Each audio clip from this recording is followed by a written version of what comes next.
Hello students, welcome on Nimbus Learning powered by Engineers Academy. Myself Ranjit Kumar. Good evening to all of you. सबको मेरी तरफ से संध्या का सलाम। आइए सर, कौन कौन है ऑनलाइन? Good evening. कौन कौन है ऑनलाइन? अपनी उपस्थिति दर्ज कराएं एक बार। कौन कौन है ऑनलाइन? अपनी उपस्थिति दर्ज कराएं। अ, Rajneesh good evening. Rajneesh good evening. और कौन है भाई? जल्दी फटाफट अपनी उपस्थिति दर्ज कराओ। और कौन कौन है ऑनलाइन? और कौन कौन है online? Dimple very good evening. और 4 लोग मुझे शो कर रहे हैं। 4 में कौन कौन है? और good evening to all of you. और कौन कौन है भाई? बताओ एक बार फटाफट। बताएं और कौन कौन है online. Good evening. Good evening to all of you. Good evening. Good evening to all of you.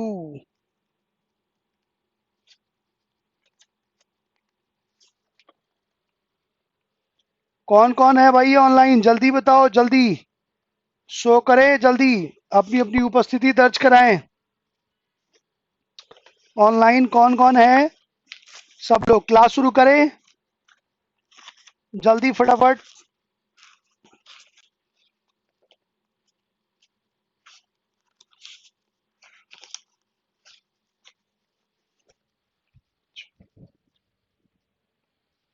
आइए क्लास शुरू करते हैं। डिम्पल क्लास शुरू करें। क्लास शुरू करें डिम्पल। ओके, चलिए जिनको आना होगा आते रहेंगे। 5 लोग मुझे ऑनलाइन शो कर रहे हैं, बट ये है कि 5 में से अभी सिर्फ 2। अच्छा डिम्पल, ठीक है। तो आइए शुरू करते हैं क्लास। आज की क्लास देखते हैं और देखते हैं क्वेश्चंस। चलिए आगे को क्वेश्चन करते हैं। क्वेश्चन कह रहा है डॉक्टर बी आर अंबेडकर द्वारा किस अनुच्छेद को संविधान की का हृदय व आत्मा संदर्भित किया गया है? बताइए, आंसर दीजिए इसका। किस, एक मिनट मार्कर तो देख लूं कहाँ है। तो यार,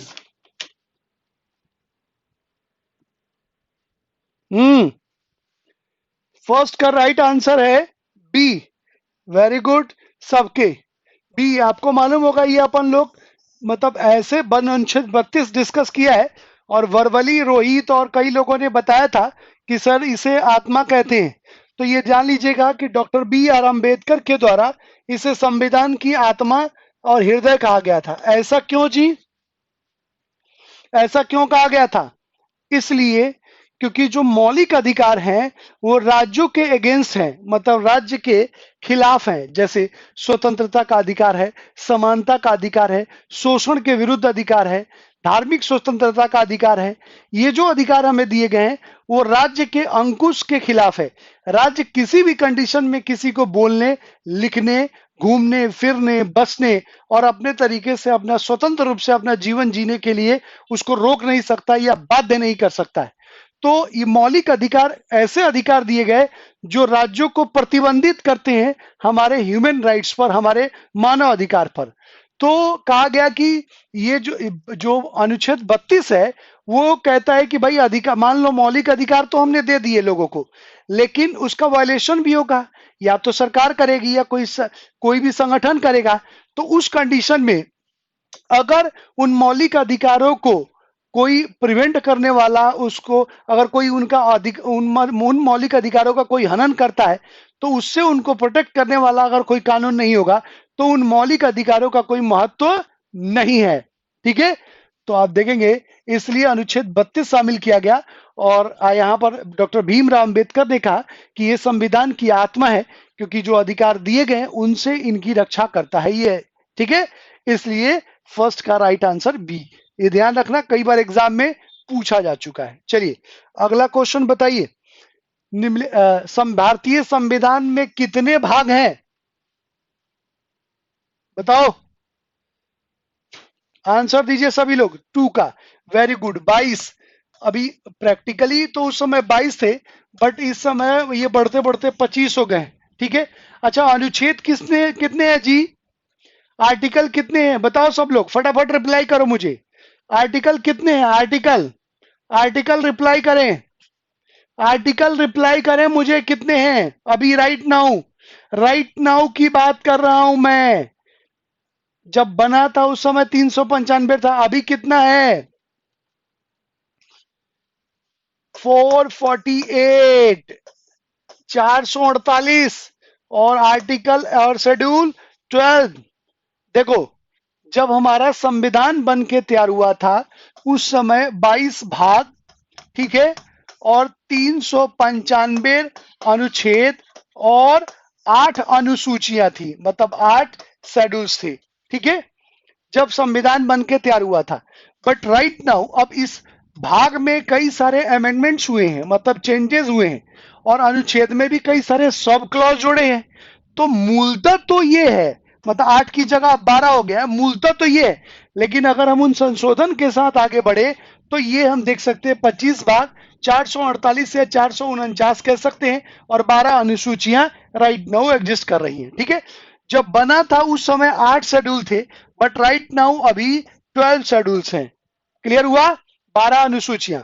और आपको मालूम होगा कि 26 नवंबर 1949 को हमारा संविधान बन के तैयार हो गया था, लेकिन इसे 2 महीना बाद अर्थात 26 जन 1950 को इंप्लीमेंट किया गया, क्योंकि ये जो दिन था 26 जनवरी का, ये हमारे लिए ऐतिहासिक था, और इस दिन हम लोग स्वतंत्रता दिवस मनाते थे। तो कहा गया कि इस डे को हम सेलिब्रेट करेंगे, जिससे ये डे लोग सेलिब्रेट करते रहे हर साल, और इसको महोत्सव के रूप में मनाते रहे। तो 26 जनवरी 1950 को ये संविधान लागू हुआ। क्लियर हुआ? सबको क्लियर हुआ जी? अरे हुआ कि नहीं हुआ ये बताओ। पक्का? क्लियर? पक्का? चलिए, डिम्पल ही रिप्लाई कर रही है, और बाकी लोग कहाँ हैं भाई? और बाकी लोग को क्या नहीं समझ में आया? ठीक है, चलिए बढ़ते अगले क्वेश्चन की तरफ। क्वेश्चन नंबर 3, क्वेश्चन नंबर 3 कह रहा है जी, निम्नलिखित में से किन देशों से लोकपाल का विचार लिया गया? लोकपाल जो है, लोकपाल आप लोग समझते हैं क्या कि लोकपाल क्या होता है? लोकपाल क्या होता है जानते हैं?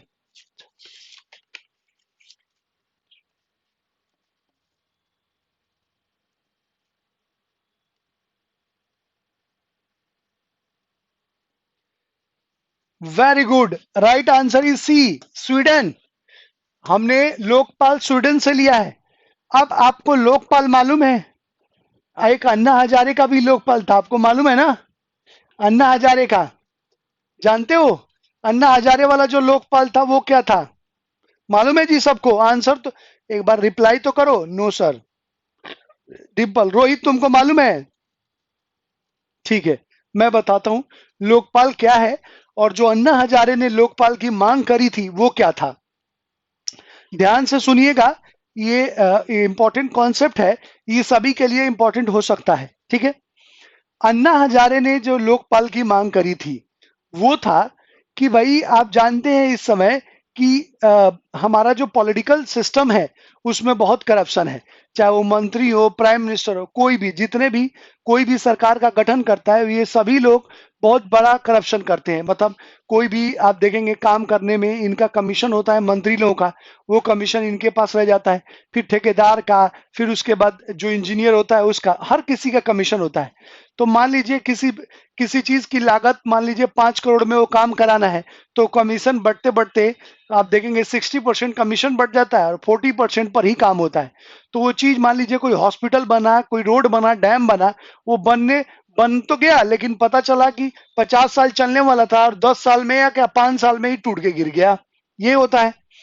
तो अन्ना हजारे ने कहा था कि हम एक ऐसी संस्था का गठन करेंगे जो इंडिपेंडेंट हो, मतलब कॉन्स्टिट्यूशनल इसको प्रोविजन दिया जाए जुडिशियरी की तरह, और किसी भी मंत्री और किसी भी व्यक्ति पर, मतलब मंत्री हो, प्रशासनिक ऑफिसर हो, अगर इन पर कोई भी करप्शन का आरोप है तो ये इंडिपेंडेंटली उसकी जांच करे और विद इन टाइम फ्रेम में उसको पनिशमेंट दे, ताकि कोई भी मंत्री या बड़ा ऑफिसर कोई भी करप्शन करने से पहले डरे।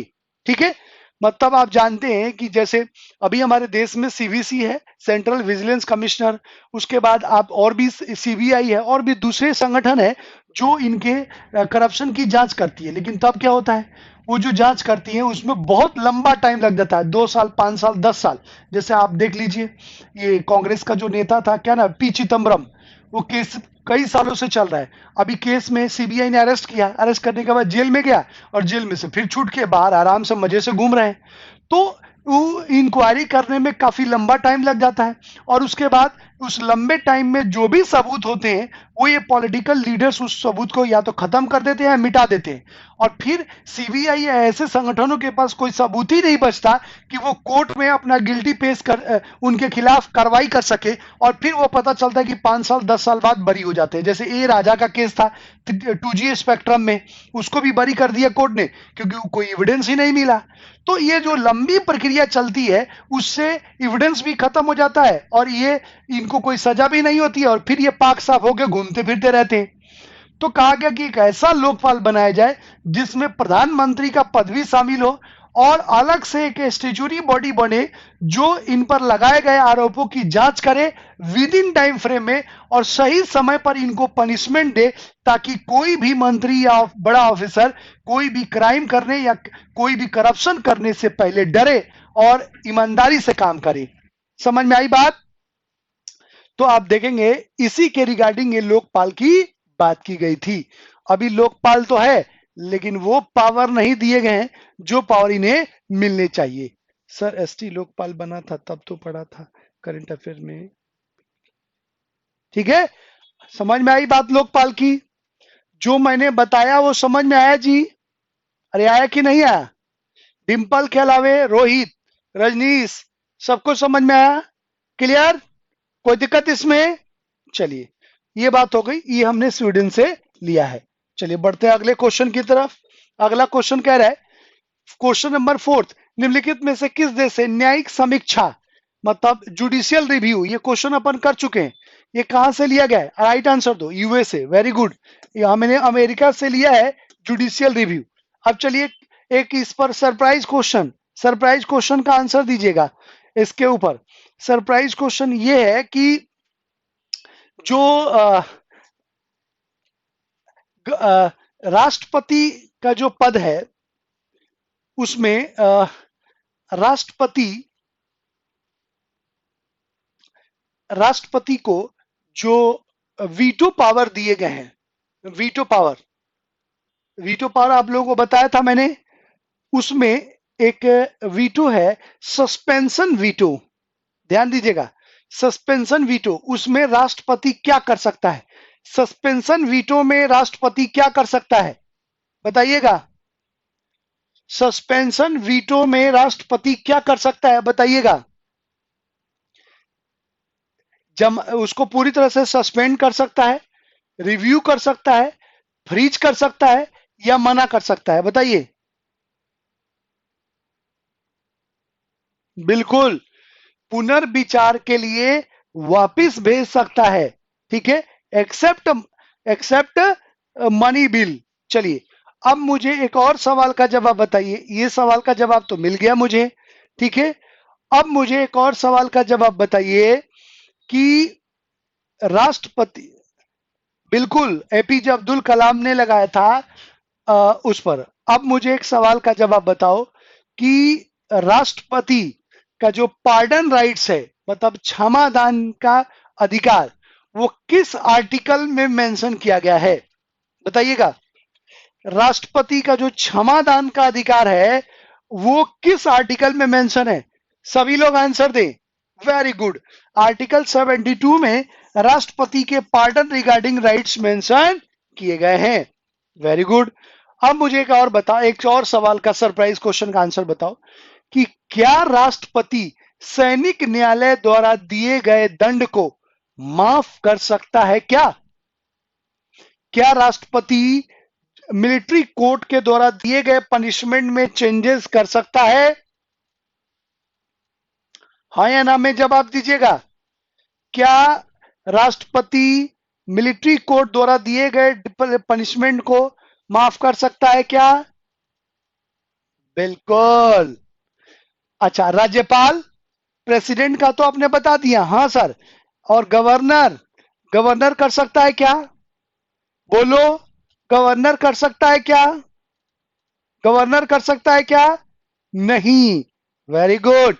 अब मुझे एक और सवाल का जवाब बता दो। क्या राष्ट्रपति मृत्यु दंड की सजा, लाइफ लाइफ ऑफ सेंटेंस, मृत्यु दंड की सजा को माफ कर सकता है क्या?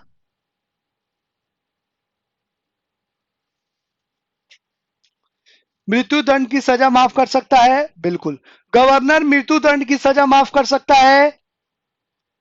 गवर्नर मृत्यु दंड की सजा माफ कर सकता है, बिल्कुल। सब लोग रिप्लाई करें, नहीं कर सकता। राष्ट्रपति को ही सिर्फ अधिकार है कि मिलिट्री कोर्ट और मृत्यु दंड की जो सजा है उसको माफ कर सकता है। गवर्नर को यह राइट नहीं है कि वो मृत्यु दंड की सजा माफ कर सके या मिलिट्री कोर्ट के द्वारा दिए गए पनिशमेंट को माफ कर सके। समझ में आई बात? बिल्कुल, स्पेशल पावर है ये प्रेसिडेंट को दिए गए।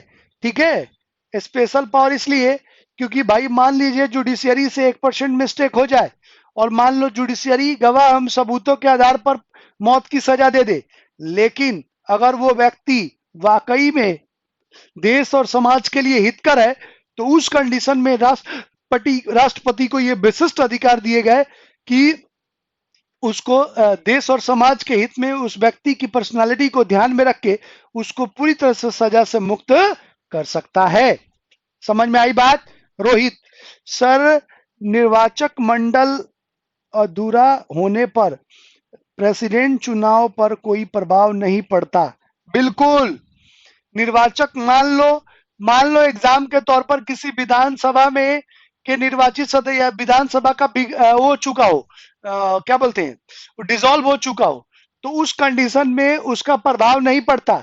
अगर किसी राज्य की का लेजिस्लेटिव असेंबली डिसॉल्व है तो उस कंडीशन में राष्ट्रपति के चुनाव पर कोई प्रभाव नहीं पड़ता। जैसे अभी पिछली बार जो चुनाव हुए थे उस समय एक किसी राज्य का लेजिस्लेटिव असेंबली भंग था, तो आप देखेंगे रामनाथ कोविंद के चुनाव पर असर नहीं पड़ा। समझ में आई बात रोहित? अगर मान लीजिए किसी भी लेजिस्लेटिव असेंबली का अगर कोई भंग है तो कोई जरूरी नहीं है कि सभी लेजिस्लेटिव असेंबली के मेंबर चुने हुए हो। अगर कोई भंग है तो कोई कंडीशन नहीं है, दूसरे जो लेजिस्लेटिव असेंबली के इलेक्टेड मेंबर्स हैं वो पार्टिसिपेट करेंगे राष्ट्रपति के इलेक्शन में। आई बात समझ में? क्लियर हुआ? चलिए बढ़ते हैं अगले क्वेश्चन की तरफ। निम्नलिखित में से, अच्छा ये तो हो गया। क्वेश्चन नंबर 6 बताइएगा सर, सिंगल सिटीजनशिप कहां से लिया है अपन ने? को सिंगल सिटीजनशिप का कॉन्सेप्ट बताइएगा। वेरी गुड, हमने राइट आंसर डी, इंग्लैंड से लिया है जी सिंगल सिटीजनशिप का प्रोविजन। अब मुझे ये बताओ, अब यहां पर एक सरप्राइज क्वेश्चन का आंसर और आप दे दीजिए, एक और सरप्राइज क्वेश्चन का आंसर आप मुझे दीजिए। गड़ा गड़ा रोहित गर्दा गर्दा मचा दिया। चलिए अब मुझे एक और सरप्राइज क्वेश्चन का आंसर आप दे दीजिए। सरप्राइज क्वेश्चन ये है कि उच्च न्यायालय जो है उसको उसके प्राथमिक क्षेत्राधिकार क्या है बताइएगा। जैसे सुप्रीम कोर्ट का प्राइमरी जुरिस्डिक्शन है वैसे ही उच्च न्यायालय का प्राथमिक क्षेत्राधिकार क्या है बताइएगा मुझे। एक तो ये क्वेश्चन है, दूसरा क्वेश्चन और आपसे मैं पूछूंगा, पहले इसका आंसर दीजिए कि उच्च न्यायालय के प्राथमिक क्षेत्राधिकार क्या है। रोहित, रोहित, नवीन, डिंपल, रजनीश, जितने भी लोग हैं सब लोग आंसर देंगे एकदम दीवाना मस्ताना होके। जल्दी फटाफट रिप्लाई कीजिए। राज्य के मामले, नवीन कह रहे हैं राज्य के मामले। क्या रोहित बाबू नवीन के विचारों से साम्यता रखते हैं या उनके विचारों से संतुष्ट हैं बताइए। अच्छा, रोहित बाबू भी संतुष्ट हैं। Oh my God, oh my God, oh my God, आगे लगा दिए तुमने नवीन कि तुम्हारे दोस्त, तुम्हारे मतलब तुमने जो कहा उसको 100% सत्य मान रहा है रोहित। Very good. चलिए अब डिंपल बता दीजिए। डिंपल, क्या तुम इन बातों से सहमत हो कि इन्होंने जो आंसर दिया है वो 100% सत्य है या तुम्हारे कुछ इससे अलग अलग विचार हैं? बताइए। डिम्पल, रजनीश, और लोग बताओ भाई। यार दो ही लोग बोलते यार, मेरे को दुखी कर देते यार तुम लोग। मैं चाहता हूं कि सब लोग आ जाए, सिर्फ दो आदमी आंसर देता है। मैं चाहता हूं कि सब लोग आंसर दे, सिर्फ दो आदमी आंसर देता है। बताओ। मैं स्क्रीन में इधर तुम लोगों के कमेंट्स पढ़ता रहता हूं, इसलिए मुझे इधर देखना पड़ता है कैमरे की बजाय। Yes sir. अच्छा। ओहो। रजनीश ने भी कहा यस सर। देखिए इधर, देखिए मेरी आंखों में, देखिए आप थोड़ा देखिएगा सर, यहाँ पर क्या क्या कमाल है। देखो, हाई कोर्ट, हाई कोर्ट का प्राइमरी जुरिस्डिक्शन, जिसको हम बोलते हैं प्राथमिक क्षेत्राधिकार, ठीक है। क्या क्या है, ध्यान दीजिएगा सर इधर, ध्यान दीजिएगा। प्राथमिक क्षेत्राधिकार, पहला, दो राज्यों के बीच अगर विवाद हो तो,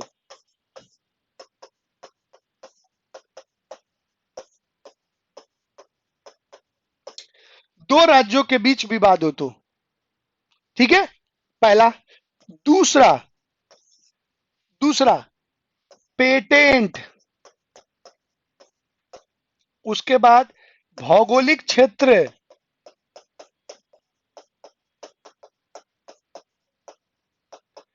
तीसरा उसके बाद विवाह, तलाक, ठीक है। इससे जुड़े हुए अगर कोई विवाद है तो उस कंडीशन में ये सुप्रीम कोर्ट का प्राइमरी जुरिडिक्शन है। मतलब दो राज्य के बीच अगर विवाद हो तो हाई कोर्ट देखेगा, लेकिन अगर दो से अधिक राज्यों के बीच विवाद हो तो वो जाएगा सुप्रीम कोर्ट में। उसके अलावा patent, geographical indications, copy, company law, copyright, ये सब जो वर्ड्स आपको बताए, इसके रिगार्डिंग अगर कोई डिस्प्यूट है तो सीधे हाई कोर्ट देखता है। उसके बाद मैरिज और डाइवोर्स रिलेटेड अगर कोई इश्यूज हैं तो उन इश्यूज को भी सुप्रीम कोर्ट प्राइमरी जुरिडिक्शन के अंतर्गत देखता है। समझ में आई बात? क्लियर? अच्छा। अब दूसरा जो सवाल मैं पूछने जा रहा हूं आपसे, वो देखिएगा क्या है। दूसरा सवाल नवीन, दूसरा सवाल ये है मेरे लाल कि क्या अगर कोई भी कानून बना है किसी राज्य में और वो संविधानेतर है, तो क्या आप उसको हाई कोर्ट में चैलेंज कर सकते हैं? हाई कोर्ट उसका इंटरप्रिटेशन कर सकती है उस कानून का?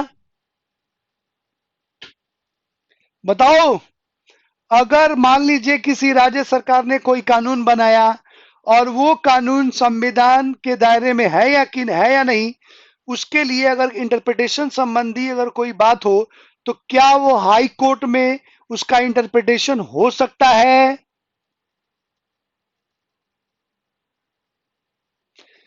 नवीन मेरे लाल, केशवानंद भारती बनाम केरल राज्य, गोलखनाथ बनाम पंजाब राज्य, राजनारायण बनाम राजनारायण बनाम गांधी, याद है वो केस? अरे भाई, हाई कोर्ट के अंदर ये अधिकार है, हाई कोर्ट रिव्यू कर सकता है, लेकिन अंतिम निर्णय सुप्रीम कोर्ट का ही होगा। हाई कोर्ट की स्पेशल बेंच इन पर कर सकती है। जैसे राजनारायण वाला केस आया था इंदिरा गांधी के चुनाव को रद्द करने के लिए, या कोई भी अगर राज्य सरकार ने कानून बनाया है तो उस कानून का इंटरप्रिटेशन हाई कोर्ट कर सकती है। समझ में आई बात? अरे आई कि नहीं आई? क्लियर हुआ? हाँ या ना तो बोलो मेरे लाल। बिल्कुल। चलिए, ये तो बात हो गई। सर आंसर क्या होगा किसका? 6 का आंसर इंग्लैंड होगा। और हाँ कर सकती है हाई कोर्ट, हाई कोर्ट कर सकती है आंसर। चलिए बढ़ते हैं अगले क्वेश्चन की तरफ। Question number 7, directive principle of state policy किस देश से लिए गए हैं? Very good, right answer is C, मतलब आयरलैंड से हमने लिया है directive principle of state policy.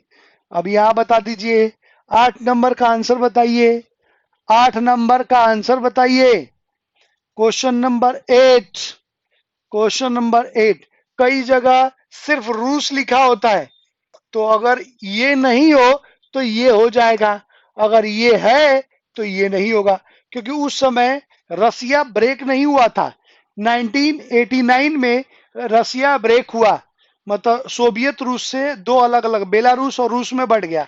उस समय जब हमने लिया था तो उस समय सोवियत रूस ही था, यूएसएसआर। ठीक है, तो इसका राइट आंसर डी होगा। चलिए अब एक सरप्राइज क्वेश्चन का आंसर दे दीजिए, मोहब्बत से चिल करके। ठीक है, देने के लिए तैयार है आप सरप्राइज क्वेश्चन का आंसर? बिल्कुल रोहित, सरप्राइज क्वेश्चन का आंसर देने के लिए तैयार हैं? चलिए अब मुझे ये बताइए कि मान लो अगर विधानसभा में कोई मनी बिल पेश किया जाता है, तो उस कंडीशन में क्या उसके लिए गवर्नर से प्री अप्रूवल जरूरी है कि डायरेक्ट विधानसभा अध्यक्ष उसको पेश करने की अनुमति दे देगा? बताइए, क्या गवर्नर से परमिशन, पूर्व अनुमति लेने की आवश्यकता है या सीधे पेश कर दिया जाता है? बताओ भाई सब लोग। ओके, और क्या वहां भी विधानसभा अध्यक्ष से डिफाइन किया जाता है कि ये बिल मनी बिल है या नहीं? बिल्कुल, सभी के आंसर सही है।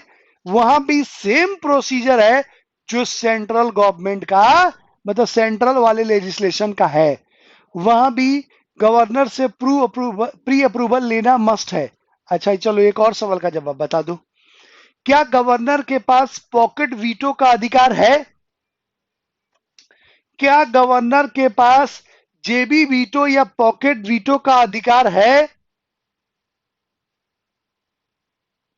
बोलिए, क्या गवर्नर के पास पॉकेट वीटो का अधिकार है? फटाफट रिप्लाई करो सब लोग।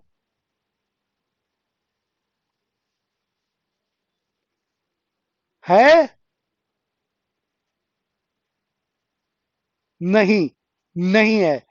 गवर्नर को पॉकेट वीटो का अधिकार नहीं दिया गया है, सिर्फ और सिर्फ प्रेसिडेंट के पास पॉकेट वीटो का अधिकार है। चलिए बढ़ते हैं अगले क्वेश्चन की तरफ। क्वेश्चन नंबर 9, भारतीय संविधान, अरे यार वही क्वेश्चन है, बस घुमा दिया है। एक्चुअली क्या है, अलग अलग एग्जाम में पूछे गए हैं तो वर्ड चेंज करके तो उन्होंने टाइप किया है। चलिए 10 नंबर क्वेश्चन, भारत के, ये भी वही क्वेश्चन है, घुमा के पूछा है। चलिए ये भी हमने क्वेश्चन कर लिया है। न्यायिक आदेश, बताओ इसका आंसर। 11 नंबर का आंसर बताओ, 11 नंबर का आंसर बताएं। न्यायिक आदेश,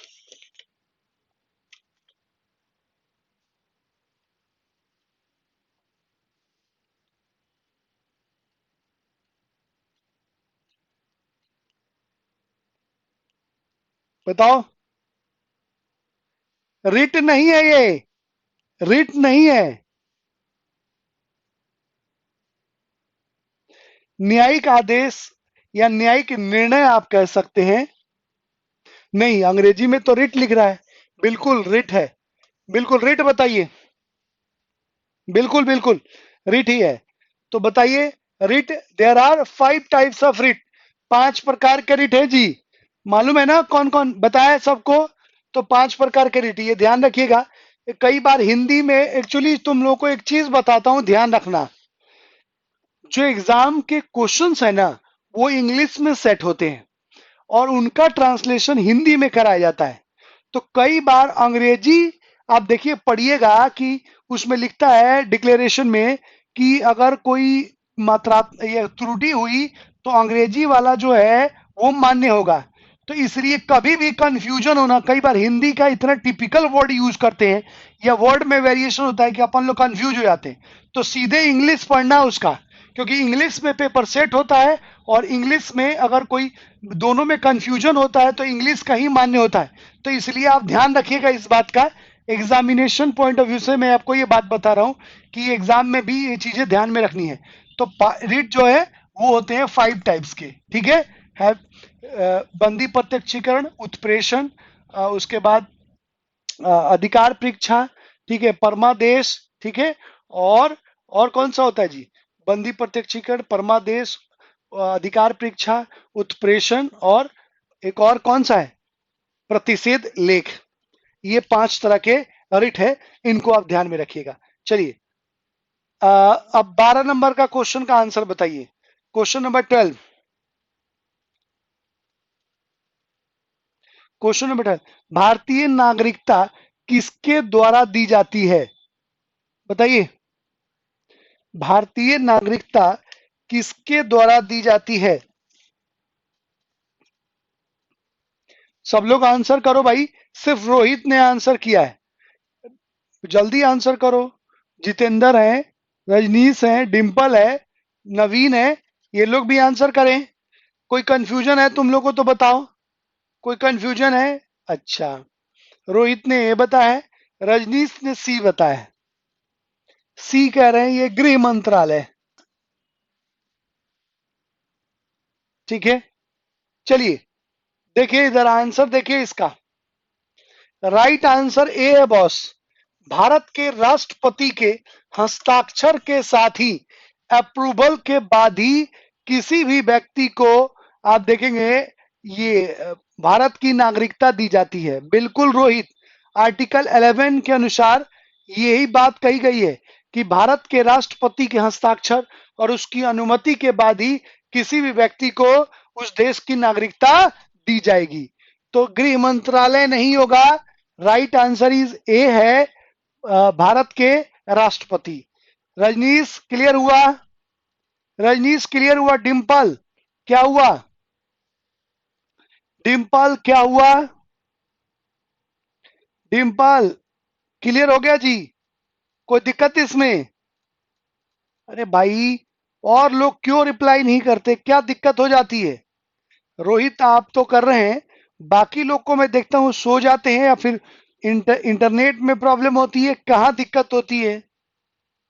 चलिए बढ़ते हैं अगले क्वेश्चन की तरफ। अगला क्वेश्चन, क्वेश्चन नंबर 13, भारतीय संविधान के किस मौलिक अधिकार में कहा गया है कि यदि किसी नागरिक को लगता है कि, चलो इसका आंसर बताओ, आंसर बताओ। सबके आंसर सही होंगे मुझे मालूम होगा। 13 का राइट आंसर बी है, संवैधानिक उपचारों का अधिकार। अगर किसी को लगता है कि उसके मौलिक अधिकार का उल्लंघन हुआ है तो वो सीधे संवैधानिक उपचारों के अधिकार के तहत अनुच्छेद 32 का सहारा लेके सीधे सुप्रीम कोर्ट और हाई कोर्ट में अपील कर सकता है। चलिए बढ़ते हैं अगले क्वेश्चन की तरफ। क्वेश्चन नंबर 14, बताइए 14 का आंसर। भारतीय संविधान में मौलिक अधिकारों की संख्या कितनी है, या कितने मौलिक अधिकार उल्लेखित हैं? बताइए सर, भारतीय संविधान में कितने अधिकार उल्लेखित हैं? राइट आंसर बिल्कुल 6 है अभी, राइट नाउ। अभी जो है राइट नाउ, मतलब दो टिल नाउ अभी है 6। पहले कितनी थी? पहले कितनी थी? पहले कितनी थी भाई? बिल्कुल 7 थी। 7वां कब हटाया गया?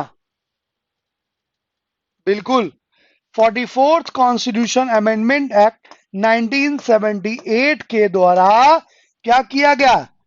इसमें से 7वां जो है हटा के और उसको 300A में जोड़ दिया गया। कहा कानूनी अधिकार, सरकार जब चाहे कानून बना के इसमें संशोधन कर सकती है। और उसके बाद मतलब 1978 से लेकर और टिल नाउ अब तक मौलिक अधिकारों की संख्या जो है वो है 6। Very good. चलिए बढ़ते हैं अगले क्वेश्चन की तरफ। निम्नलिखित में से कौन सा स्वाभाविक रूप से न्यायपूर्ण है?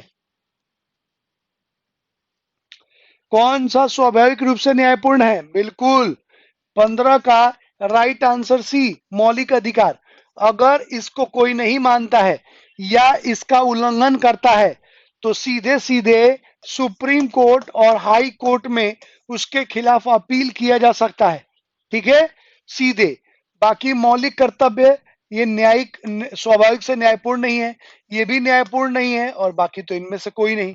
ये मानना और ये ना मानना दोनों ही सरकार के और आम नागरिकों के ऊपर निर्भर करता है।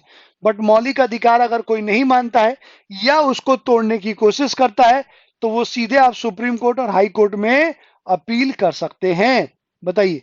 चलिए, क्वेश्चन नंबर 16। भारतीय संविधान के किस मौलिक अधिकार में कहा गया है कि प्रत्येक व्यक्ति को अपनी इच्छा का धर्म अपनाने, उसका प्रचार प्रसार करने का अधिकार है? बताइए। क्वेश्चन नंबर 16 का आंसर बताइए सर। क्वेश्चन नंबर 16 का आंसर बताओ। बताओ। क्वेश्चन नंबर 16 का आंसर बताओ। क्या हुआ, सब सो गए क्या? बोलो भाई। क्वेश्चन नंबर 16 का आंसर बताओ। सोच रहे हो क्या या चेक कर रहे हो तुम लोग हैं?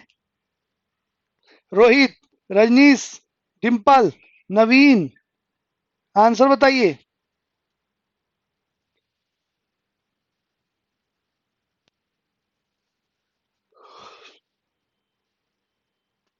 बताओ।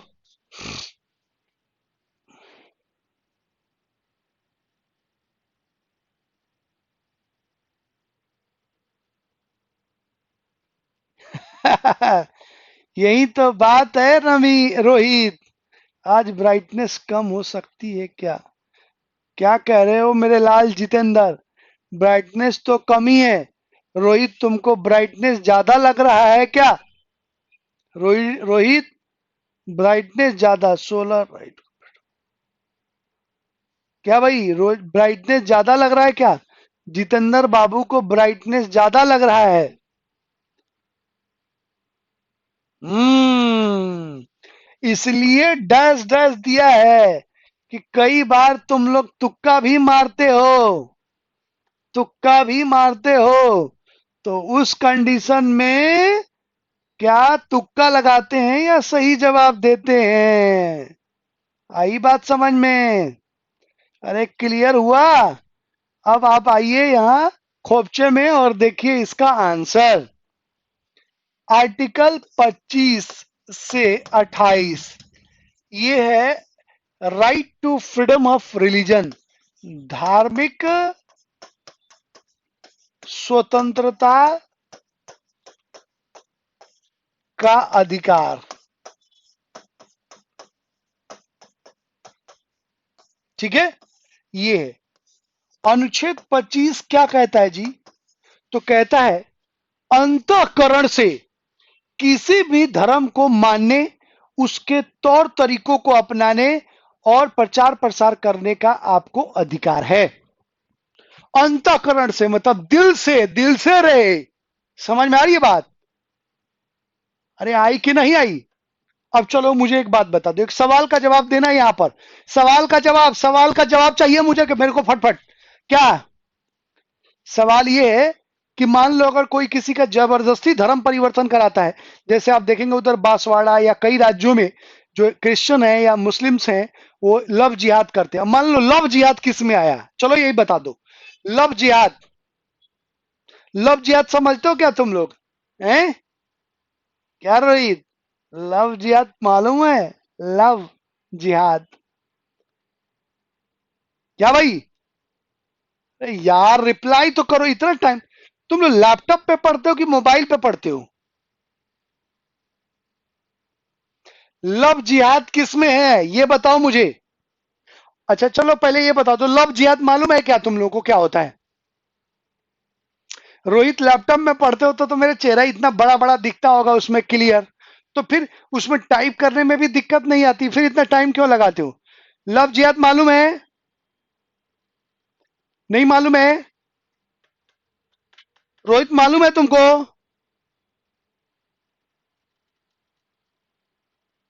बोलो। नहीं। रोहित को मालूम है जी? कुछ कुछ।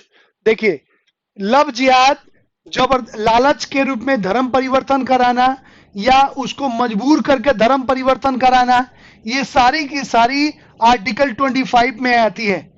लव जिहाद का मतलब क्या होता है कि मैं किसी स्पेसिफिक रिलीजन का नाम नहीं लूंगा, क्योंकि ऑनलाइन प्लेटफॉर्म है, पता नहीं किसके सेंटिमेंट्स ब्रेक हो जाए। ये मैं टीचर हूं और मैं सामान्य समझ की बात करूंगा। तो ऐसा होता है कि कुछ धर्मों में ये एक परंपरा है, या कुछ लोग इसको एक ट्रैप चला रहे हैं, जिसमें पर्टिकुलर कम्युनिटी की लड़कियों को ट्रैप करते हैं, गलत फेसबुक आईडी से या गलत नाम से या उन्हीं के धर्म के नाम से उनके साथ फ्रेंडशिप करते हैं, और फ्रेंडशिप करके दोस्ती करते हैं, और फिर फाइनली वो लोग मैरिज कर लेते हैं। मैरिज करने के बाद असलियत बताते हैं, और फिर उसको अपने धर्म का कितना कन्विंस कर लेते हैं कि वो उनका धर्म एक्सेप्ट कर ले, और इस तरह से उसका धर्म बदलवा देते हैं। तो अगर बिना किसी की इच्छा के जबरन लालच देके या उसके उसके मतलब मैं उन उसके अंतरात्मा के विरुद्ध आप किसी का अगर धर्म बदलवाते हैं, तो वो आर्टिकल 25 का वायलेशन है।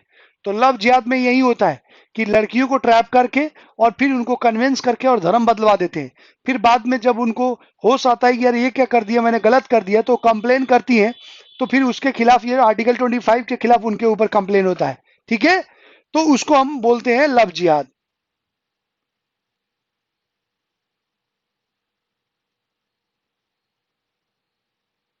अच्छा रोहित, बहुत समझते हो तुम।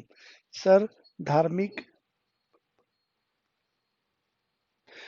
देखो, इसमें जो 4 आर्टिकल्स हैं मैं एक एक करके बता देता हूं, उसको समझ लेना। आर्टिकल 25 हो गया ये, ठीक है। उसके बाद आर्टिकल 26 है। आर्टिकल 26 धार्मिक कार्यों में करों की अदायगी से छूट है। ठीक है, नहीं, धार्मिक कार्यों के प्रबंधन की स्वतंत्रता है। तो कार्यों के प्रबंधन की स्वतंत्रता का मतलब है कि मान लीजिए आप जैसे हिंदू हैं, जैसे मान लो अयोध्या मंदिर बन रहा है, तो अयोध्या मंदिर के लिए ट्रस्ट बना है ना जी, ठीक है, ट्रस्ट बना है। और ट्रस्ट क्या करेगी, सारा मैनेजमेंट करेगी, प्रचार प्रसार देख रेख उसके प्रमोशन के रिगार्डिंग सारा काम ट्रस्ट करती है ना जी। ऐसे आप देखेंगे शिरडी के साईं बाबा का ट्रस्ट है, वो ट्रस्ट कलेक्शन जो आता है वो रखती है, मंदिर की देख रेख, पेंट पुताई, कहीं प्रचार प्रसार करना है, संगोष्ठी करनी है। तो इस तरह से अगर जिस रिलीजन को भी आप फॉलो करते हैं, हिंदू है, मुस्लिम है, सिख है, ईसाई है, जैन है, बुद्धिस्ट है, उसके अकॉर्डिंग अपने अपने धर्म का प्रबंधन करने की स्वतंत्रता है, उसके रख रखाव, उसको मैनेजमेंट, सारी चीजों करने का अधिकार दिया गया है। ठीक है, सभी रिलीजन को अपने अपने धर्मों के अनुरूप। कोई ये नहीं कह सकता कि भाई आप ट्रस्ट नहीं बना सकते, आप संस्था नहीं बना सकते इस धर्म को प्रमोट करने के लिए, इसको मैनेज करने के लिए। ठीक है, तो आर्टिकल 26 इसी प्रबंधन की बात करता है। आर्टिकल 27 कहता है कि धार्मिक कार्यों में करों की अदायगी से छूट। मतलब अगर तुम मान लो डोनेशन देते, डोनेशन कह रहा हूं मैं, अगर आप दान के ग्रांट देते हैं, कोई दान देते हैं मंदिर में, जैसे अभी मैं अयोध्या का इसलिए नाम ले रहा हूं क्योंकि अभी रिसेंट चल रहा है कि अयोध्या का मंदिर बन रहा है। अब आप चाहते हैं कि भव्य मंदिर बने अयोध्या में, तो आप जो कमाते हैं उनमें से 10 लाख 15 लाख, जो बड़ा आदमी है, मैं आपकी बात नहीं कर रहा, आपने 10 लाख 15 लाख डोनेट कर दिया कि ये लीजिए मंदिर के दान के रूप में, आप अच्छा मंदिर बनाइए और पत्थर ले आइए और बढ़िया से इसको बनाइए। तो जो पैसा आपने 15 लाख दिया दान के रूप में, उस पर कोई टैक्स नहीं लगेगा, वो टैक्स से मुक्त है। बाकी आप कहीं कुछ देते हैं पैसा, तो उस पर टैक्स लगता है।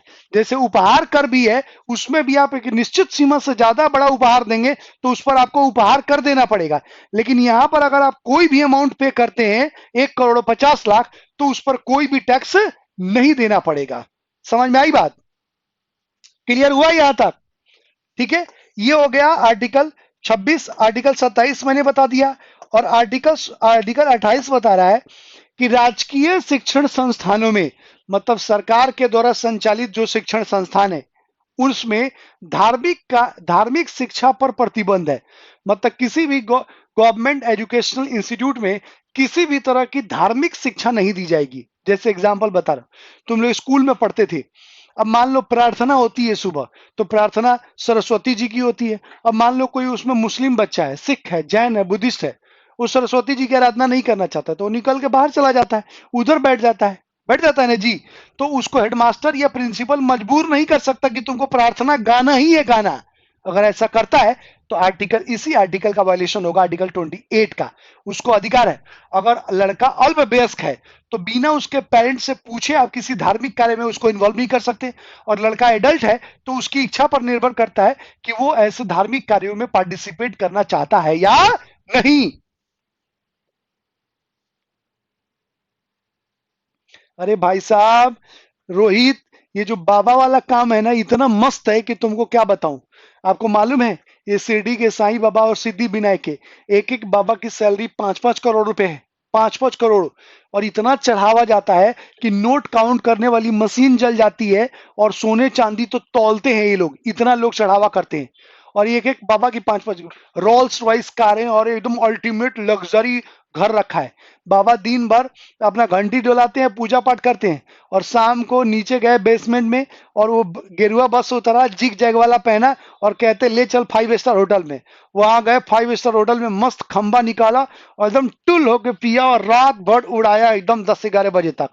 और फिर उसके बाद टुल होके बाबा गाड़ी में बैठे, रोल्स रॉयस और महंगी कार में घर पहुंचे और सो गए। और सुबह उठे फिर गंगा जल छिड़क के अखंड मंडलाकारम व्याप्त चराचरम करते करते पहुंच गए मंदिर। ठीक है, समझ में आ रही बात। तो भाई साहब, ये बाबा जो है ना पुजारी, वो बहुत बहुत पैसे वाले होते हैं। आप देख लीजिए, अपने यहाँ सालासर देख लीजिए, या फिर वो खाटू श्याम जी वहाँ के जो मंदिर के जो पुजारी हैं, खरबों अरबों रुपए हैं, कितनी प्रॉपर्टी और उनके पास चीजें होंगी। मैं तो सोच रहा हूँ बाबा ही बन जाओ, ज्यादा बढ़िया रहेगा। ठीक है, ये बात समझ में आ गई सबको। ये चारों आर्टिकल सबको समझ में आ गया। सबको क्लियर हो गया कि यहाँ कोई कोई दिक्कत, कोई टेंशन आप तो भूलोगे नहीं। इसलिए मैंने प्रैक्टिकल एग्जांपल देके तुम लोगों को बताया, ताकि सीधे सीधे एकदम मोहब्बत से दिल में एकदम साफ अंदर तक घुस जाए। ये कॉन्सेप्ट की कभी दिक्कत ही नहीं हो तुम लोग को। क्लियर हो गया भाई सबको? अरे हो गया ना भाई सबको? 3 लोग ही यार रिप्लाई करे यार, मुझे दुखी कर दो तो तुम लोग। 3 लोग सिर्फ रिप्लाई करते हैं, जबकि इसमें ऑनलाइन है 6 लोग। 3 लोग तो कुछ बोलते ही नहीं। दिल में सीधे फोन। चलिए, आइए बढ़ते हैं अगले क्वेश्चन की तरफ। अगला क्वेश्चन, क्वेश्चन नंबर 70। सब भारत के संविधान का आर्टिकल 51A में मूल कर्तव्यों को निम्नलिखित में से किस अधिनियम द्वारा समाविष्ट किया गया? किस कानून के तहत समाविष्ट किया गया? आंसर दीजिए आप लोग, फटाफट, कड़ाम कड़ाम। और मुझे उम्मीद है कि तुम में से सभी लोग इसका राइट आंसर देंगे। कोई भी रॉन्ग आंसर नहीं दिया। और अगर किसी ने रॉन्ग आंसर दिया तो सोच लेना, उसको निरमा सरफ से नहीं, डिटॉल साबुन से नहलाऊंगा मैं आज। डिटॉल से सीधे घर पे आके वहां पर। बताओ, इसको आंसर दो भाई, क्या हुआ? इतना टाइम क्यों लग रहा है? रोहित, रजनीश, जितेंद्र, नवीन, डिम्पल।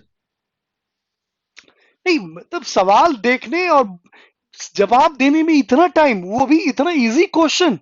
अभी तक तो तुम लोग एकदम टॉप एंड 10 में होना चाहिए कि सवाल मिला नहीं कि जवाब ये लीजिए सर।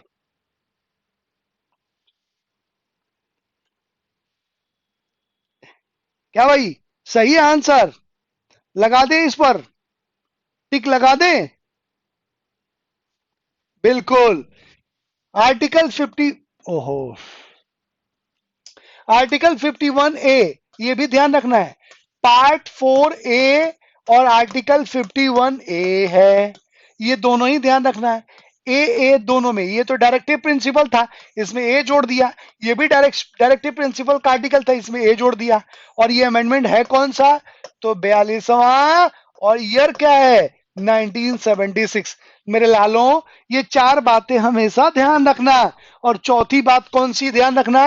एकदम स्वर्ण सिंह कमिटी। और 5वीं स्वर्ण सिंह कमिटी ध्यान रखना है इस पर आपको। और फिर 10 और 11 याद रखना है। 11 में याद रखना है 86 2002। ये 5 बातें अगर तुमने ध्यान रखी ना मौलिक कर्तव्य से, तो कभी मौलिक कर्तव्य से तुम्हारा कोई क्वेश्चन नहीं छूटेगा तुम्हारे एग्जाम के लिए। आई बात सबको समझ में? अरे क्लियर हुआ कि नहीं यार? तूने इधर लेट लगा दे, मेरा दिल दुखता है। बताओ जल्दी। क्या मैं रो रहा हूं तो अच्छा लग रहा है या खराब लग रहा है? ये तो बता दिया करो। ये तो बोलो कि सर आप प्लीज।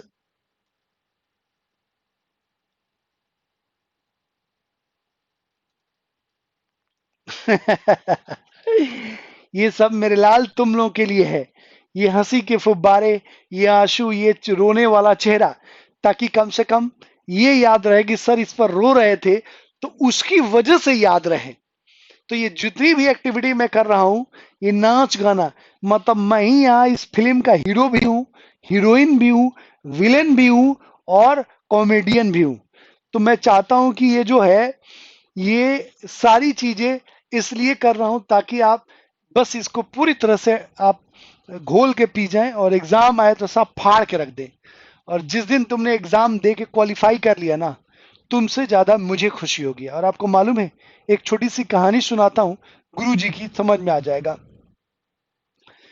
मैं जब दिल्ली में सिविल सर्विसेज की तैयारी करता था, तो वहां पर एक टीचर थे, हेमंत झा, हिस्ट्री पढ़ाते थे।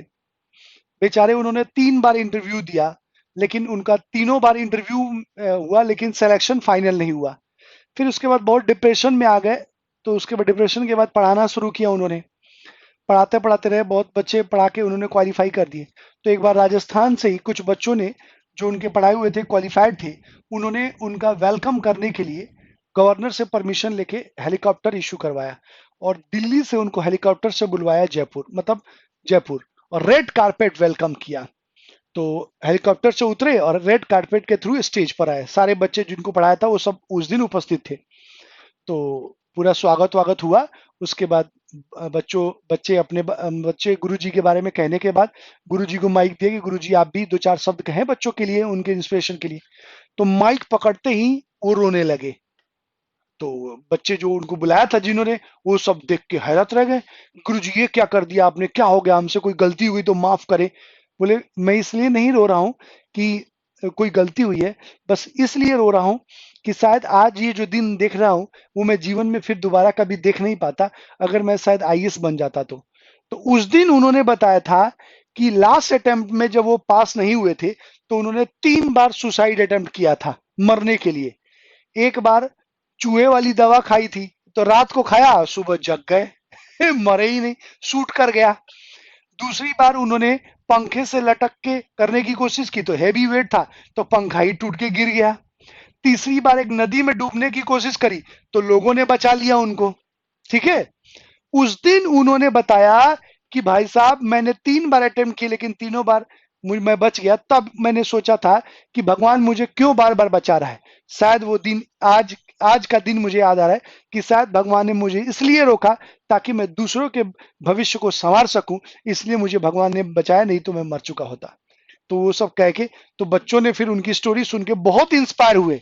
क्यों? क्योंकि किसी कोई भी चीज लास्ट नहीं होती। अगर आप किसी एग्जाम में क्वालिफाई कर जाते हैं, तो इसका मतलब ये नहीं है कि उस एग्जाम, वो एग्जाम में तुम क्वालिफाई करते, तुम एलिजिबल नहीं थे।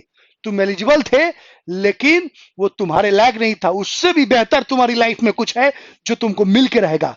बशर्ते दिल से मेहनत करनी है और दिखा देना है अपना जज्बा, कि एक बार जो चीजें ठान ली, उसको दुनिया की कोई ताकत नहीं रोक सकती कुछ करने से। और एग्जाम, उसमें एग्जाम, उससे भी बड़ा तुम्हारे लाइफ में कोई चीज अचीव करनी थी, इसलिए तुम उस एग्जाम में क्वालिफाई नहीं कर पाए। और एक चीज और, जो लोग क्वालिफाई करते हैं वो 30 मार खा नहीं होते। बस थोड़ा सा का अंतर होता है कि वो क्वालिफाई कर गए और तुम नहीं क्वालिफाई कर पाए। और एक बात और जान लेना कि तुम भी क्वालिफाई कर सकते, लेकिन ये था कि सीट कम थी। ये नहीं है कि आपके पास एलिजिबिलिटी नहीं थी। अगर सीट हो तो हम भी क्वालिफाई कर सकते हैं, लेकिन उतनी सीट ही नहीं थी। तो वो 1% का एक स्टेप आगे पीछे की बात होती है। ठीक है। इसलिए लाइफ में कभी हार नहीं माननी है, और हमेशा इस जोश और जुनून को बरकरार रखना है, चाहे जीवन में कोई भी मुसीबत क्यों नहीं आ जाए, चाहे वो लाइफ, पर्सनल लाइफ की बात हो, प्रोफेशनल लाइफ की बात हो, या किसी भी चीज की। क्योंकि जो जो ये फेल्योर है, वो डिक्शनरी में नहीं होता। असफलता अपने आप में कहता है कि मैं सफल हूं। ठीक है। बशर्ते है कि उसको जुनून के साथ काम करने की। क्लियर हुआ? अरे क्लियर हुआ कि नहीं?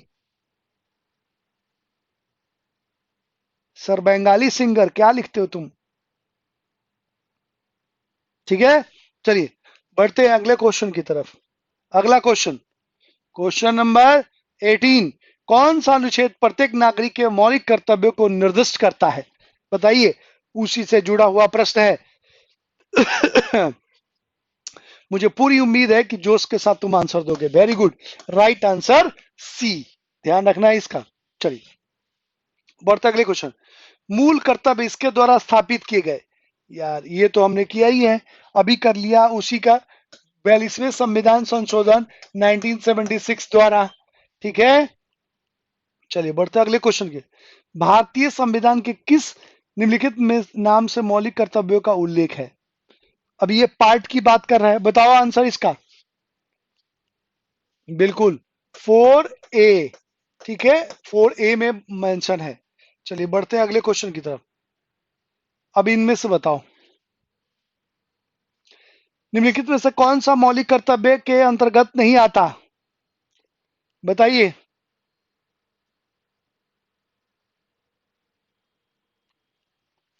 अरे जूम करूंगा रजनीश जितेंद्र, तो ये क्या इंग्लिश वाला छुप जाता है, और इंग्लिश वाला छुपता है।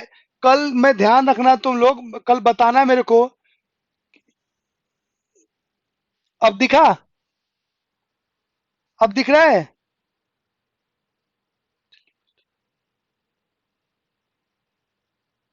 रोहित इसमें क्या है, टाइप्ड है, कुछ क्वेश्चन रिपीट है, तो मैं उस पर सरप्राइज क्वेश्चन पूछ लेता हूं। इनमें से क्या है, प्रीवियस ईयर के क्वेश्चन है, डिफरेंट एग्जाम्स में पूछे गए, तो रिपीट कुछ हो गए हैं। ठीक है, तो वो कोई दिक्कत नहीं है, जब सीट मिलेगी तो अपन उसको चेंज कर लेंगे। ठीक है, आंसर दो इसका, आंसर दे दो इसका। 21 का।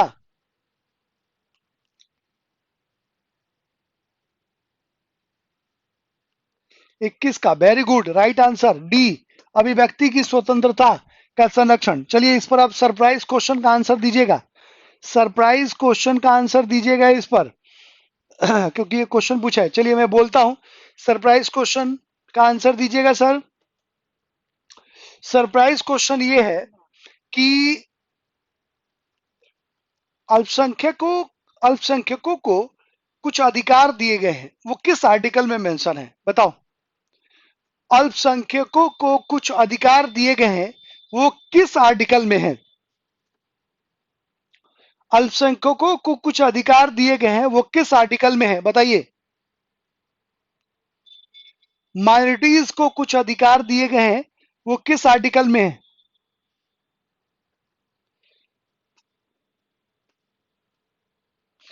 30 में क्या है? 30 में क्या है रोहित? मुझे पूरा आर्टिकल बताओ। सिर्फ 30 में अल्पसंख्यकों को राइट दिए गए हैं। आर्टिकल 30 ही सिर्फ माइनॉरिटीज के राइट्स को डिनोट करता है। मैं दो, चलो अभी मैं बताता हूं उस पे। आर्टिकल 29 और 30 मालूम है तुम लोगों को? आर्टिकल 29 और 30 मालूम है रोहित? मालूम है? चलो दोनों बताओ, दोनों आर्टिकल के बारे में, दोनों आर्टिकल मेरे को बताओ एक बार। आर्टिकल 29 क्या कह रहा है और आर्टिकल 30, दोनों में डिफरेंसेस बता दो बस, डिफरेंसेस बताओ। डिफरेंसेस बताइए, दोनों में क्या है? 29 और 30 में क्या डिफरेंस है? टाइप करें, बताएं मुझे कि आर्टिकल 29 और 30 में क्या डिफरेंस है। आर्टिकल 29 और 30 में क्या डिफरेंस है? बिल्कुल नवीन। देखो, यहां देखिए, थोड़ा ध्यान से देखिएगा। देखो यहां पर आप देखेंगे आर्टिकल 29 और 30, ये दो आर्टिकल्स हैं किसके लिए? अल्पसंख्यक, इट मींस माइनॉरिटीज के लिए। ठीक है, हमारे देश के माइनॉरिटीज जो है, माइनॉरिटीज का मतलब अगर हिंदुओं को छोड़ दे तो बाकी सभी लोग माइनॉरिटीज हैं। ठीक है, मुस्लिम, सिख, ईसाई, जैन, बुद्धिस्ट सभी। अब यहां पर दो आर्टिकल है, 29, ये कह रहा है अल्पसंख्यक वर्गों के हितों का संरक्षण। ठीक है, अल्पसंख्यक वर्गों के हितों का संरक्षण, मतलब ये कह रहा है कि अगर कोई भी अल्पसंख्यकों को किसी भी तरीके से हैरेस करता है तो सरकार उनको प्रोटेक्ट करेगी, उनको, उनके हितों को संरक्षित रखेगी। ठीक है, ये स्पष्ट रूप से मेंशन किया गया है। तो सभी अल्पसंख्यकों को सरकार पूरी तरह से प्रोटेक्ट करेगी और उनके हितों को संरक्षित रखेगी। आर्टिकल 30 कहता है कि अल्पसंख्यक वर्गों के द्वारा शिक्षण संस्थान की स्थापना एवं उसका प्रबंधन करने की स्वतंत्रता। ठीक है, मतलब अल्पसंख्यक अपने कल्चर को बनाए रखने के लिए एजुकेशन इंस्टीट्यूट स्टैब्लिश कर सकते हैं, उसका मैनेजमेंट कर सकते हैं, ये अधिकार दिया गया है अल्पसंख्यकों को। तो आप देखेंगे कई सारे माइनॉरिटीज वाले स्कूल्स हैं जैसे क्रिश्चियन मिशनरी के, तो उसमें पहले वो अपने बच्चों को एडमिशन देते हैं और फिर सीट बचती है तो दूसरे लोगों को एडमिशन देते हैं। ठीक है, तो इस तरह से ये दो आर्टिकल जो है वो माइनॉरिटीज के रिगार्डिंग फंडामेंटल राइट्स में दिए गए हैं। क्लियर हो गया? क्लियर हुआ जी? चलिए बढ़ते अगले क्वेश्चन की तरफ। 22 नंबर क्वेश्चन, 22 का बताओ। 22 का वेरी गुड। 22 का राइट आंसर भी डी ही होगा। सैन्य एवं शिक्षा के अतिरिक्त सभी उपाधियों का उन्मूलन, ठीक है, संशोधन, ये सब सारी चीजें कर्तव्य होंगी। 22 का डी आंसर है। ठीक है, चलिए बढ़ते अगले क्वेश्चन की तरफ। अरे यार रिपीट। चलिए ये बताइए 24, 24 नंबर, स्वतंत्र भारत के प्रथम राष्ट्रपति कौन थे? राइट आंसर, स्वतंत्र भारत के प्रथम राष्ट्रपति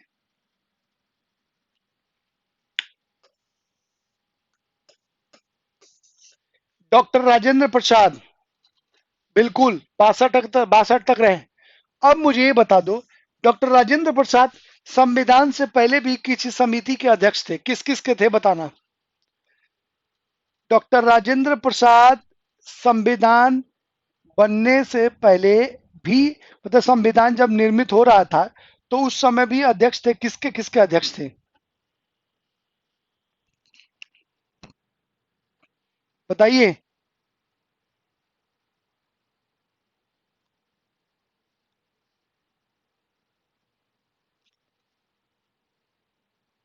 बिल्कुल, सबसे पहले तो संविधान सभा के अध्यक्ष थे, ठीक है, और दूसरा संचालन समिति स्टीयरिंग कमेटी के अध्यक्ष थे, तीसरा झंडा समिति के अध्यक्ष थे। झंडा समिति में एक बात ध्यान रखना, एक चीज बता रहा हूं, लूसेंट और दूसरी किताबों में ना जेबी कृपलानी दिया हुआ है, लेकिन अगर कोई बड़ी किताब पढ़ेंगे तो उसमें डॉक्टर राजेंद्र प्रसाद का नाम है।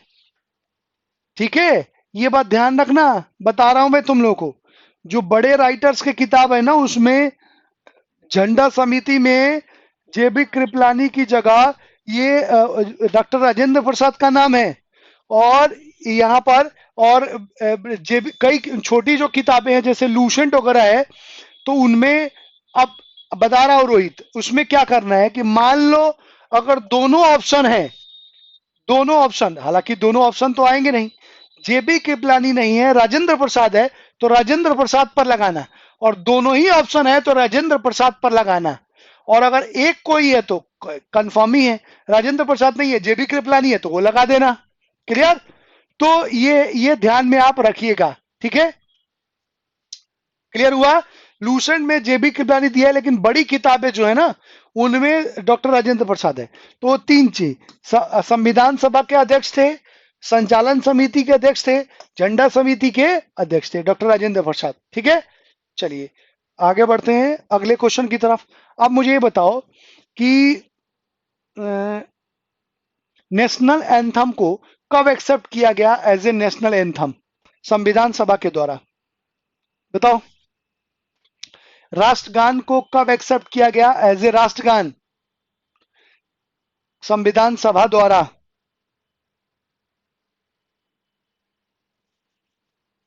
बताइए, बताओ भाई। बिल्कुल नवीन, बिल्कुल 24, 24 जनवरी, मतलब संविधान लागू होने के 2 दिन पहले। अच्छा, नेशनल जो फ्लैग है तिरंगा, इसको कब एक्सेप्ट किया गया था जी, बताना। तिरंगा को कब किया गया था, नेशनल फ्लैग को कब एक्सेप्ट किया था? इस पर आया तो सवाल का जवाब पूछ लिया मैंने। अरे नहीं रोहित, मैं वो नहीं पूछ रहा हूं, मैंने कहा तिरंगे को कब नेशनल फ्लैग के रूप में संविधान सभा ने एक्सेप्ट किया? संविधान सभा ने किस डेट को एक्सेप्ट किया, ये पूछ रहा हूं, क्लू दे रहा हूं मैं तुम लोगों को।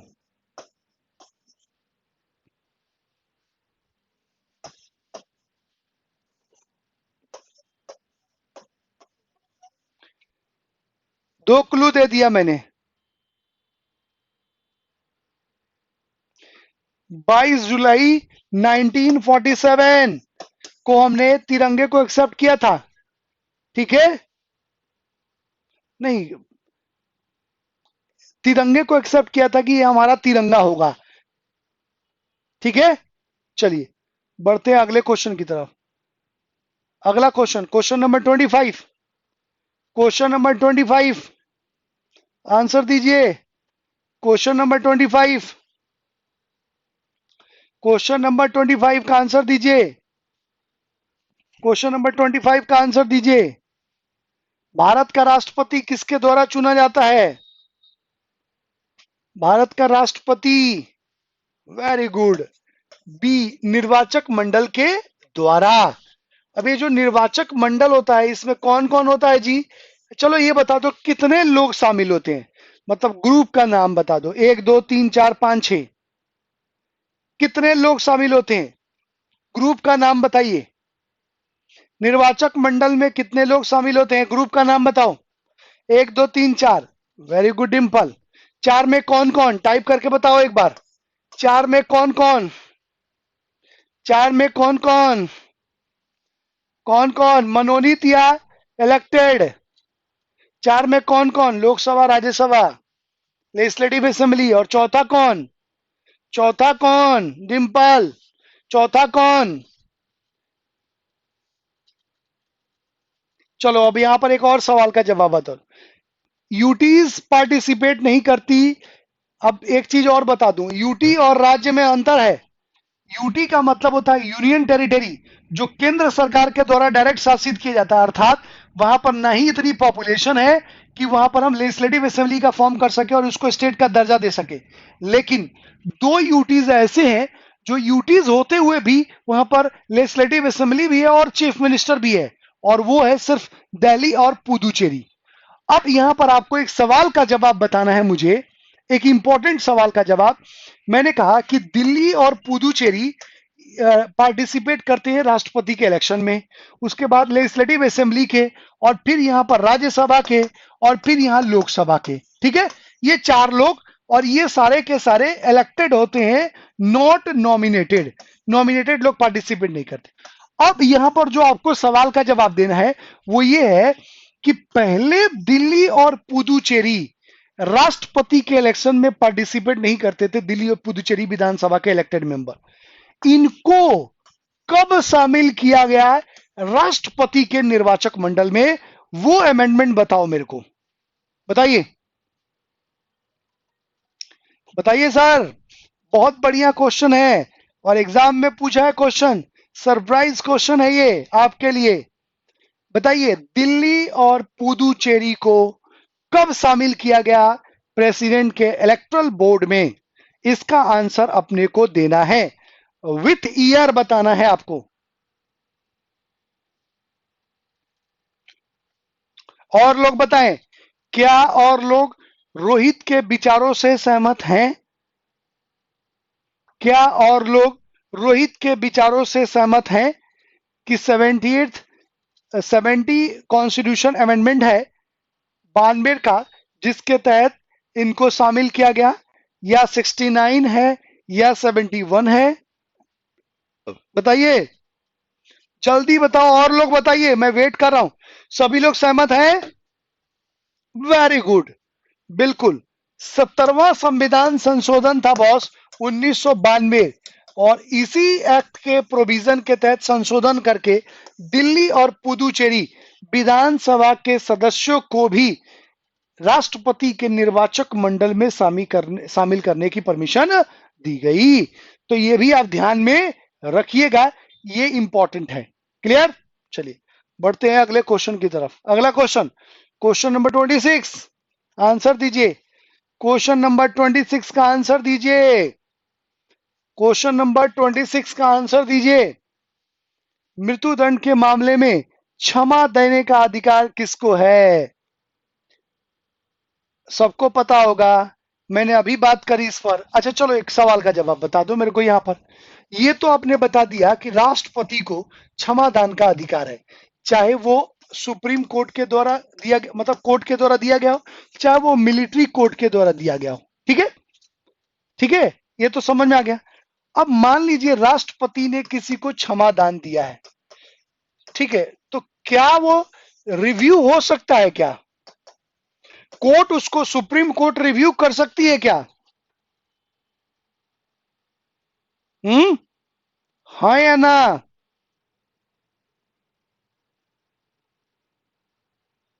बिल्कुल, बिल्कुल रिव्यू नहीं कर सकती है। क्यों?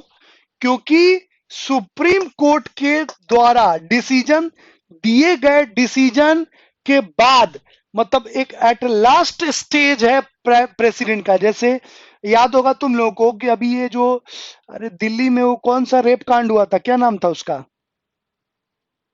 निर्भया, निर्भया, बिल्कुल। निर्भया कांड के जो ये चारों दोषी थे, सुप्रीम कोर्ट के बाद उन्होंने क्षमा याचना के लिए लगाई थी प्रेसिडेंट को, और प्रेसिडेंट ने उसको रिजेक्ट कर दिया था।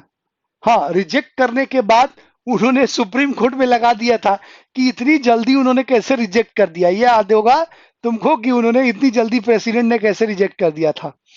तो उस कंडीशन में नहीं कर सकती, क्योंकि न्याय की अंतिम चरण में सुप्रीम कोर्ट सबसे ऊपर है। सुप्रीम कोर्ट के द्वारा अगर मान लो कोई डिसीजन दे दिया गया, फिर भी लग रहा है कि यार वो व्यक्ति सही है, उसके मरने से देश और समाज को ज्यादा नुकसान हो सकता है, तो उस कंडीशन में प्रेसिडेंट को ये स्पेशल राइट्स दिए गए आर्टिकल 72 के तहत कि अगर वो बंदा सही है तो उसको अपन माफ कर सकते हैं या उसकी सजा को कम कर सकते हैं।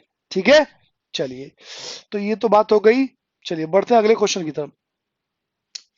अगला question, question number 27, question number 27, बताइए क्या दिया गया है रोहित? मृत्युदंड पे माफी नहीं दिया भाई राष्ट्रपति ने अभी तक किसी को, क्योंकि जितने भी माफीनामा है उसमें अजमल कसाब था, अफजल गुरु था, उसके बाद जितने आतंकवादी थे उन्हीं का माफीनामा आया, या जिन्होंने ब्लंडर कोई कांड कर रखा है उन्हीं लोगों के। तो उस कंडीशन में राष्ट्रपति कैसे दे भाई? जब प्रणब मुखर्जी बने थे उस समय 80 केसेस पेंडिंग थे इसके रिगार्डिंग, सब रिजेक्ट कर दिया उन्होंने। कहा यार फालतू हटाओ इसको, सबको सब हटा दिया। और उसके बाद इनके टाइम में तो जो आया निर्भया वाला, वो तो फटाफट रिजेक्ट कर दिया उन्होंने। तो अभी तक दिया नहीं। एक्चुअली क्या है, ये स्पेशल कंडीशन है। स्पेशल कंडीशन है कि जैसे मान लो मैं हूं, अब मैंने 50,000, 60,000, 1 लाख बच्चों को पढ़ाया, और मान लो गलती से मेरे से कोई कांड हो गया, और कांड हो गया और जो मेरा अपोजिशन पार्टी है वो मजबूत है, तो उसने मेरे को सजा दिलवा दी, फांसी की सजा, हाई कोर्ट, सुप्रीम कोर्ट। अब जितने लोगों को मैंने पढ़ाया वो सब हस्ताक्षर अभियान करके राष्ट्रपति को एक एप्लीकेशन लिखा कि सर ये आदमी जिंदा रहेगा तो कितने लोगों का और जीवन बर्बाद कर सकता है, इसलिए हम चाहते हैं कि इस आदमी को जिंदा रखा जाए। तो राष्ट्रपति प्रधानमंत्री और मंत्रिमंडल से सिफारिश, मतलब सलाह लेता है कि भाई ऐसे ऐसे हजारों लाखों लोगों का एप्लीकेशन आया और इसके इसके लिए कैंडल लाइट चल रहा है कि गलती से इनसे ये काम हो गया, बाय मिस्टेक, ह्यूमन टेंडेंसी, ये गलती हो गई, उसके लिए इनको माफ किया जाए। लेकिन उन्होंने और भी ऐसे बहुत अच्छे काम किए जिससे देश और समाज में भलाई हुई है। तो उस कंडीशन में राष्ट्रपति उस पुनर्विचार के तहत उनको क्षमादान देता है। ऐसा नहीं है कि कोई भी मुंह उठा के पहुंच गया और राष्ट्रपति ने कहा जा भाई जा, माफ कर दिया तेरे को। आई बात समझ में? अरे आई कि नहीं आई? यार तुम लोग बहुत दुखी कर देते हो यार, रिप्लाई नहीं करते तुम लोग यार, मतलब तुरंत रिप्लाई